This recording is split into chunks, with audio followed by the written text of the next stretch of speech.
Hi guys, welcome back to my channel. तो आज मैं आपके साथ हिस रेस का नेक्स्ट पार्ट शेयर करूंगी। अब पूरे दिन विहिंग वांगची को अवॉइड करता रहा। वो जब भी वांगची को देखता तो वहाँ से भाग जाता। वांगची को देखकर विहिंग को ऐसा लग रहा था जैसे कोई उसके दिल को निचोड़ रहा हो।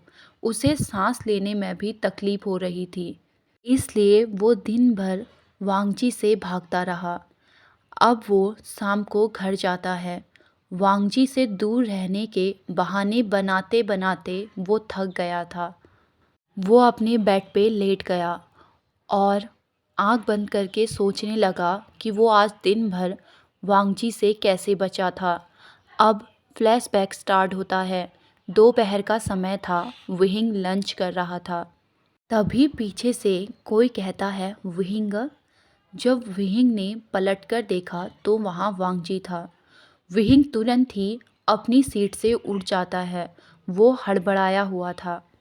मुझे वॉशरूम जाना है, विहिंग जोर से कहता है, जिससे मिस ली और बाकी के प्रोफेसर उसे सरप्राइज होकर देखने लगे।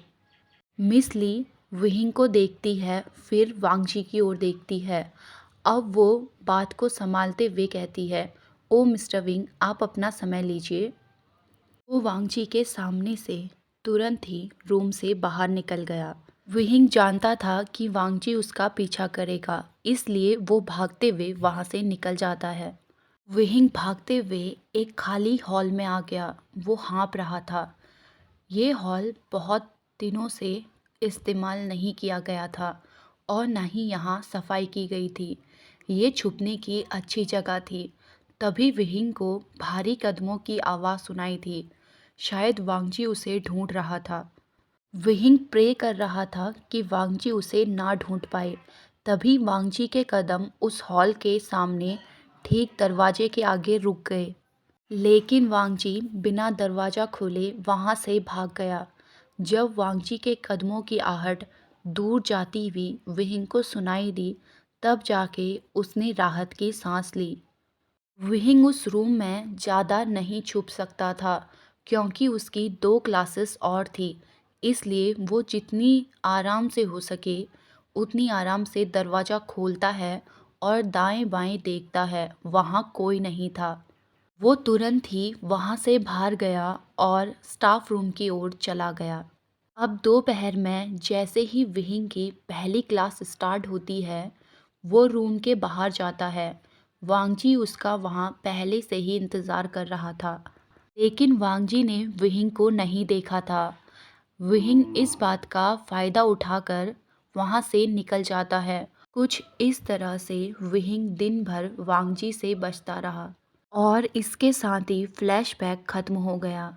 विहिंग अभी बिस्तर पे लेटा हुआ था और शाम का समय हो रहा था। पिछली रात को वो नहीं सो पाया, इसलिए उसकी आंखें भारी होने लगी थी। उसे आंखें बंद करे हुए कुछ ही सेकंड्स हुए थे।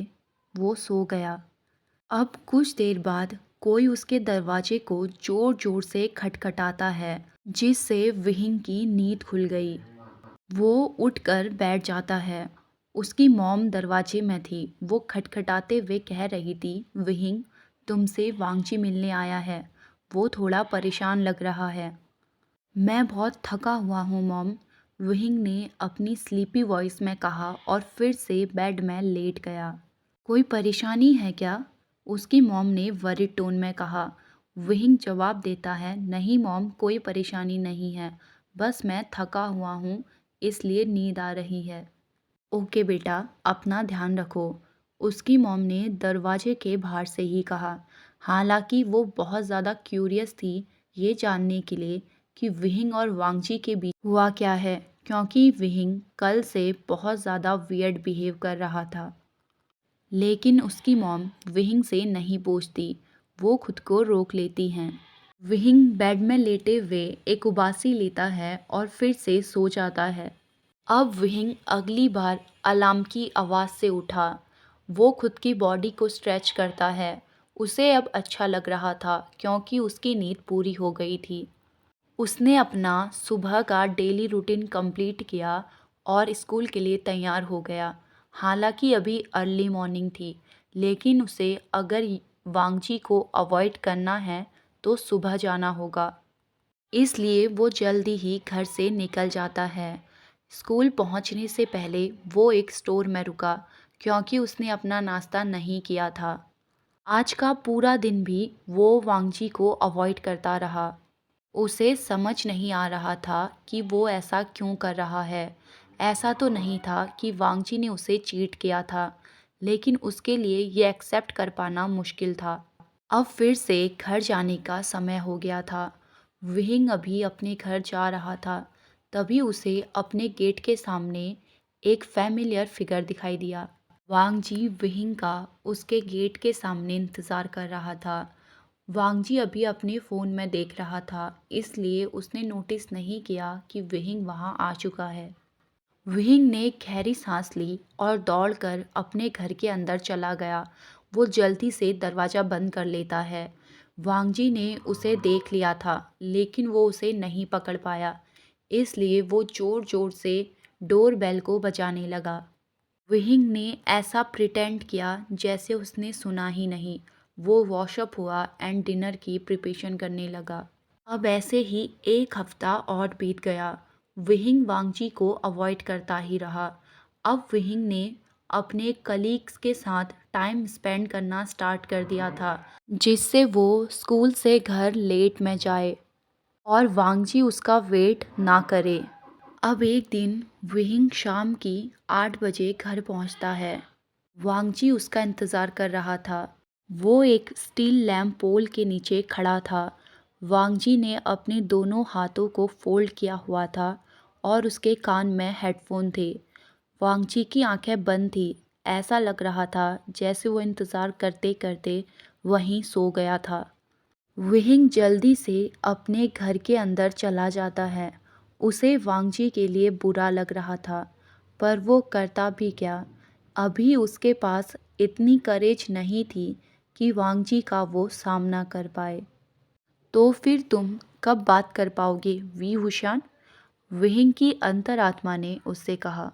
विहिंग खुद से ही कहता है, मैं अभी उसका सामना नहीं कर सकता। अब ऐसे ही दिन गुजर रहे थे। विहिंग अपने को टीचर्स के साथ हैंग आउट करने लगा था। वो हमेशा शाम को 8 बजे घर पहुंचता और हमेशा की तरह वांगजी उसका बाहर इंतज़ार कर रहा होता। विहिंग को समझ नहीं आ रहा था कि वो क्या करे। अगर वांगजी उसका ऐसे ही इंतज़ार करता रहेगा तो वो बीमार पड़ जाएगा। विहिंग अपने रूम में था। वो खिड़की से देखता है वांगजी अभी भी पोल के नीचे उसका इंतज़ार कर रहा था। उस टाइम पे 9:30 हो गए थे। फाइनली विहिंग उससे मिलने का डिसाइड करता है। उसने अपनी जैकेट पकड़ी, क्योंकि बाहर बहुत ठंड थी। अगर वो वांगजी से नहीं मिलता तो वांगजी बीमार पड़ जाता। विहिंग नीचे जाने के बाद अपनी मॉम से कहता है, मॉम मैं कुछ देर के लिए बाहर जा रहा हूँ। उसकी मॉम नोट करती है। वांगजी के पास जाने के बाद विहिंग उसकी तरफ देखता है। वांगजी का चेहरा लाल हो गया था और उसकी हार्ट बीट फास्ट हो रखी थी। जब उसने वांगजी के माथे पर हाथ रखा तो उसको बहुत तेज बुखार आया हुआ था। विहिंग उसके गालों को धीरे से थपथपाता है और प्यार से कहता है, डीडी। वांगजी ने धीरे से आंखें खोली और विहिंग को देखकर मुस्कुराया। विहिंगा, क्या ये आप हैं? वांगजी ने अपनी कपकपाती हुई आवाज़ में कहा। वांगजी उठने की कोशिश करता है, लेकिन उठ नहीं पाता। विंग उसको सहारा देता है उठाने के लिए। विंग सोच रहा था उसे ये सब करने की क्या ज़रूरत थी। आखिर में उसने खुद को ही बीमार कर लिया। विंग, मैं सोच रहा था आप हमेशा के लिए मुझे इग्नोर नहीं कर सकते, वांगजी ने अपनी फेंट वॉइस में कहा और धीरे से मुस्कुराया। विहिंग को गुस्सा आया हुआ था। वो अपने दांत पीसते हुए कहता है, क्या तुम पागल हो गए हो? जरा अपनी हालत देखो। तुमने अपनी जीत के नीचे अपने क्या हाल बना दिया। विहिंग वांगजी को उसके घर लेके जाता है।